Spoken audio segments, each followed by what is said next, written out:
Halo guys, selamat datang di Rekapin. Rekap kali ini adalah sebuah film berjudul In My Room. Silahkan nikmati, awas spoiler, dan jangan lupa untuk berikan dukungan kalian dengan subscribe channel ini. Terima kasih. Pada adegan pembuka, kita diperkenalkan dengan seorang pria yang sedang melakukan wawancara dengan seorang anggota DPR. Karena kurangnya pengalaman, Armin terlihat jelas kesulitan untuk memegangi kamera dan memfokuskan pada subjeknya dengan benar. Dan setelah selesai, Armin melaporkan pekerjaannya pada atasannya, hanya untuk menyadari bahwa kamera yang ia gunakan tidak dalam mode perekaman. Hal ini tentunya membuat bosnya marah dan pergi dari ruangan itu. Kemudian kita diperkenalkan dengan protagonis di film ini, yaitu Armin, yang mana adalah bujangan tanpa tujuan yang sedang berjuang secara finansial dan tinggal sendirian di sebuah apartemen kecil. Armin adalah orang yang tak pandai menjalin hubungan dengan lawan jenis. Hal ini pun ditunjukkannya saat dirinya mengundang seorang gadis bernama Rosa ke tempatnya. Dalam upaya menciptakan suasana romantis, dia memainkan musik romantis klasik. Namun, ketika Rosa meminta untuk menggunakan sikat giginya, Armin menolak dan malah menawarkan sikat gigi yang baru. Tindakan ini jelas membuat Rosa kesal, membuatnya pergi tanpa berkata apa-apa. Di adegan berikutnya, Armin mengunjungi rumah orang tuanya untuk melihat neneknya yang sedang terbaring di tempat tidur. Kehidupan pribadi Armin sangat kacau karena ayahnya telah meninggalkan ibunya dan dia sekarang bersama kekasihnya yang lebih muda bernama Lilo. Malam itu, Armin tinggal bersama neneknya, menyandarkan kepalanya di bahunya dan memberinya kenyamanan, meyakinkan bahwa semuanya akan baik-baik saja. Malam berikutnya, Armin memutuskan untuk mengunjungi ibu kandungnya meskipun ayahnya tidak mengizinkannya. Dia percaya bahwa ibunya sedang menunggunya. Setelah perjalanan panjang, dia akhirnya tiba di tempat ibunya hanya untuk mengetahui bahwa ibunya sedang bersenang-senang dengan teman-temannya. Pemandangan itu membuatnya merasa ditolak dan dia diam-diam pergi dengan air mata berlinang. Dia kemudian berkendara ke pantai di mana dia melihat orang-orang dengan gembira menikmati pesta di kapal pesiar, yang mana membuat perasaannya makin kesepian. Keesokan paginya, Armin bangun dan memutuskan untuk pergi ke toko kelontong terdekat untuk membeli makan. Saat masuk, dia menyadari bahwa toko itu sepi. Dia melihat sekeliling dan memanggil kasir, tetapi tidak ada respon. Dia pun kemudian mengambil beberapa barang dan meninggalkan uang di atas meja kasir.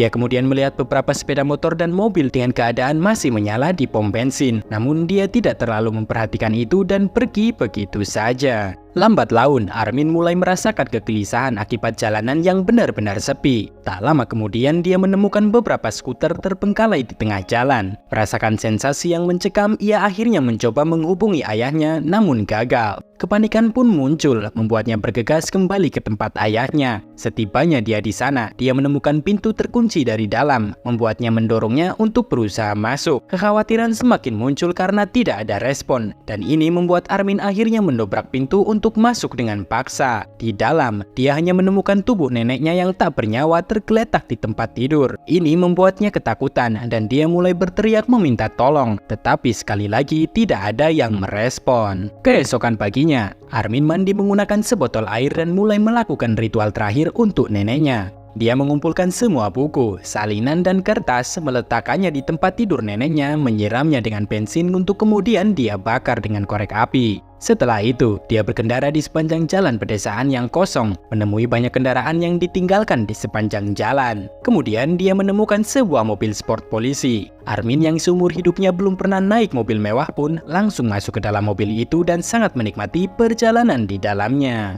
Setelah beberapa saat, dia memasuki sebuah terowongan, di mana dia menemukan sebuah truk sedang terbalik yang menampung kuda-kuda yang terperangkap. Merasa kasihan, dia segera membebaskan hewan-hewan itu dari kurungannya. Adegan kemudian terpotong ke beberapa tahun kemudian, dan kita melihat Armin menjalani hidupnya sebagai seorang petani. Dia telah membangun tempat tinggal kayu di suatu tempat di hutan yang sunyi. Tempat dia memelihara berbagai burung dan hewan seperti ayam, bebek, kuda, dan kambing. Terlihat bahwa ia telah menyesuaikan diri dengan kehidupan menyendiri, dengan menjahit pakaiannya sendiri, mencari makan, dan merawat teman-teman hewannya. Terlepas dari semua ini, dia bahkan mengerjakan penemuan barunya untuk menghasilkan listrik dengan bantuan air sungai terdekat. Suatu hari, Armin menunggang kudanya dan berkelana ke hutan untuk mengais barang-barang untuk kebutuhannya. Saat dia masuk jauh ke dalam hutan, dia bersama dengan kudanya tiba-tiba diserang oleh seekor anjing liar. Bereaksi dengan cepat, Armin kemudian menembak anjing itu, tetapi dalam prosesnya membuat dia terjatuh dari kuda dan mengalami cedera kepala, menyebabkan dia kehilangan kesadaran. Setelah beberapa saat, kita kemudian melihat seseorang tiba di tempat kejadian dengan membawa senter dan mengamati Armin yang terluka.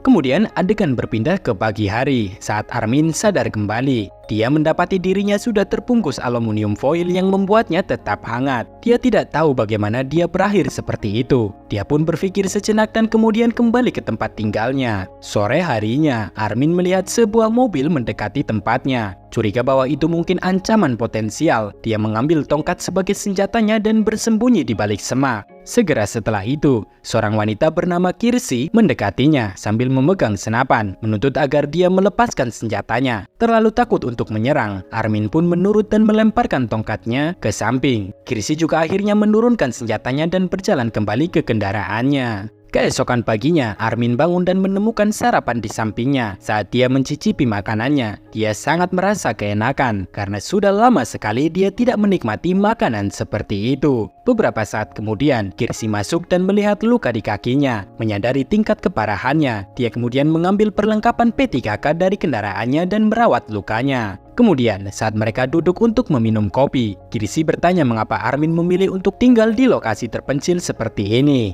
Menanggapi hal itu, dia menjelaskan bahwa dia merasa betah tinggal di sini. Dia kemudian bertanya apakah Kirsi pernah bertemu dengan manusia lain, dan dia menjawab bahwa Armin adalah yang pertama. Saat percakapan mereka berlanjut, Armin mengulurkan tangannya dan menyentuh tangan Kirsi, menikmati sensasi kontak manusia setelah sekian lama. Senang telah menemukan satu sama lain, mereka kemudian berbagi ciuman penuh gairah dan akhirnya menjadi akrab. Sejak hari itu, mereka membangun kehidupan bersama sebagai pasangan, tinggal di rumah yang dibangun oleh Armin sendiri. Di adegan berikutnya, kita melihat Kirsi dan Armin sedang asik bekerja di lapangan. Di sela-sela pekerjaan mereka, Kirsi bercerita tentang pengalamannya yang mengerikan di Suriah. Dia menceritakan bagaimana dia menemukan dirinya terdampar di padang pasir, bertahan selama 3 hari tanpa setetes air pun. Selain itu, Kirsi mengungkapkan keinginannya untuk mengunjungi Berlin. Namun Armin menolak kota tersebut karena dia menganggap kota itu sangat membosankan dan tidak menarik. Selain aktivitas sehari-hari, Armin juga mencurahkan waktunya dan tenaganya untuk penemuan terbarunya, yaitu memanfaatkan kekuatan air sungai untuk menghasilkan listrik. Meskipun menghadapi berbagai rintangan dan kegagalan, ia tetap bertahan dan akhirnya berhasil menghasilkan sumber daya yang memadai untuk rumah mereka. Seiring berlalunya hari, pasangan itu tampaknya hidup bahagia bersama. Mereka bekerja keras di ladang, berbagi makanan dan menikmati saat-saat senggang seperti berenang di sungai terdekat. Kehidupan bahagia mereka mulai berubah ketika Armin mengungkapkan keinginannya untuk memiliki seorang anak. Kirsi dengan keras menentang gagasan itu, mengatakan bahwa dia tidak ingin membawa seorang anak ke dunia ini. Keesokan harinya, pasangan tersebut berkendara ke toko kelontong terdekat untuk mencari minuman. Armin senang dengan kembalinya Kirsi, jadi dia menyalakan musik dan mulai berdansa dengannya. Telah menikmati sejenak momen tersebut, keduanya pun kembali ke rumah dengan Armin yang terlihat gembira, namun Kirsi yang mulai terlihat sedih. Sesuatu jelas mengganggunya, dan dalam perjalanan ban mobil mereka tiba-tiba bocor. Melihat hal tersebut, Kirsi meminta Armin untuk memperbaiki ban untuk keesokan paginya, mengisyaratkan bahwa dia berniat untuk pergi. Hal ini membuat Armin sedih dan dia pun bertanya apakah Kirsi akan kembali. Namun Kirsi hanya mengatakan, "Jangan menunggu aku." Saat malam tiba, Armin mencoba untuk tidur dengan perasaan gelisah. Dia kemudian berdiri di depan Kirsi dan terus menatap wajahnya yang cantik. Di pagi hari, Kirsi bangun dan menyiapkan secangkir kopi untuk dirinya sendiri. Saat itu, dia menemukan buku resep Armin yang menarik perhatiannya. Dia kemudian menemukan foto Armin bersama neneknya yang membuatnya tersenyum. Di saat bersamaan, Armin sudah memperbaiki mobil Kirsi. Kemudian sambil menyerahkan kunci kendaraan, Armin memperingatkan Kirsi untuk tidak melebihi kecepatan 80 km karena ban mungkin akan mengalami ketidakstabilan. Setelah itu, Armin dan Kirsi berciuman untuk terakhir kalinya dan Kirsi pun mengucapkan terima kasih kepadanya karena telah memperbaiki mobilnya dan mengizinkannya pergi. Saat dia bersiap untuk pergi, Armin berusaha untuk menghentikannya. Hal ini karena dia tidak ingin lagi sendirian. Dia bahkan membuat keputusan impulsif untuk pergi bersamanya. Armin memintanya untuk menunggu sebentar agar dia bisa membebaskan semua hewan-hewannya. Dan pada akhirnya, dia pun mulai membuka semua kandang dan melepaskan hewan-hewannya. Tapi saat dia melakukan ini, Kirsi tiba-tiba pergi, meninggalkannya, dan di sini film pun berakhir. Terima kasih sudah menonton video ini. Jika kamu menikmatinya, silahkan tinggalkan komentar dan subscribe untuk reka film yang lebih banyak lagi. Sampai jumpa dan sehat selalu.